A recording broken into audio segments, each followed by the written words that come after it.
présente le jeu Cherche et trouve les émotions de la maison d'édition Placotte. C'est un jeu qui développe ce soir affectif. C'est 2 ans et plus. Donc, ça va travailler justement, comme son nom l'indique, les émotions. On a quatre sections de casse-tête qu'on doit emboîter. Et on a 4 images. Donc, on voit ici, il y a des couleurs. Là, en bas, ici, bon, il y a une pomme. Il y a aussi d'autres casse-têtes. On peut retourner de l'autre côté. On a d'autres images. Donc, il y a 4 plateaux comme celui-là, une fois monté, qu'on peut tourner de l'autre côté pour aller en chercher un peu plus. Le but du jeu, en fait, on joue soit avec les jetons ou soit avec les cartons. Soit avec les cartons.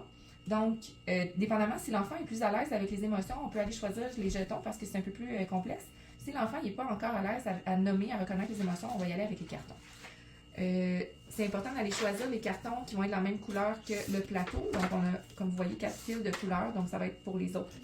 Les autres plateaux, ça va être les cartes à aller chercher. C'est tout simple. Donc, à tour de rôle, l'enfant et l'adulte vont piger une carte, vont regarder qu'est-ce qu'il y a sur l'image et vont aller trouver, c'est un cherche et trouve, vont aller trouver sur l'image la carte. Bon. Habituellement, la plupart du temps sur les cartes, on a des visages avec des émotions. Comme celui-là, c'est la colère. Donc, on peut aller retrouver la personne qui est en colère.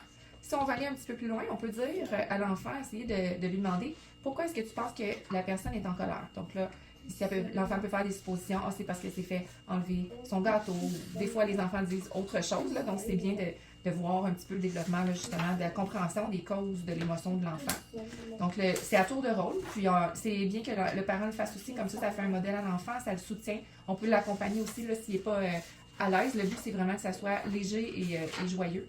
Donc, on a toutes sortes de cartes et un coup qu'on a fini le paquet, ben, c'est terminé. On peut soit tourner de l'autre côté ou arrêter. La version avec les jetons, on a 10 jetons d'émotion. Puis là, c'est vraiment juste d'aller associer les visages des enfants ou des personnages avec le jeton émotion. Donc, l'enfant va aller le positionner. Je donne l'exemple encore de la colère.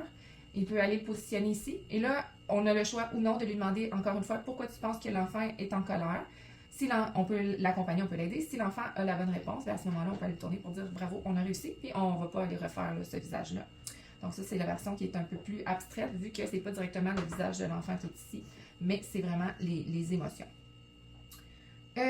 Donc, quand on a terminé, si on veut, comme j'ai dit, on peut aller retourner de l'autre côté là, pour aller faire, ça va être un autre casse-tête, une autre image.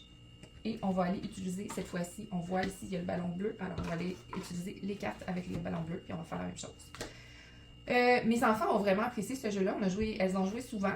Ce qui est intéressant aussi, c'est qu'on peut les laisser librement jouer parce que c'est à la fois un casse-tête, ils aiment ça aller emboîter les morceaux. Et ça peut être juste vraiment un cherche-et-trouve aussi. On n'est pas obligé de jouer directement en travaillant les apprentissages là, des émotions. Fait que les enfants peuvent juste jouer à aller chercher les images comme un simple cherche-et-trouve. Sinon, on peut jouer aussi sans carte. Il y a plein de variantes qu'on peut faire. On peut demander aux enfants qu'est-ce qui se passe. Ça peut être une belle opportunité avec une image qui se passe plein d'actions, de travailler plein de mots, plein de concepts, là. Travailler le vocabulaire, travailler aussi les actions, qu'est-ce qui se passe. Donc, c'est vraiment un jeu intéressant là, que je trouve qui est quand même aussi versatile si on veut jouer un peu plus au niveau des apprentissages ou un peu plus de façon ludique.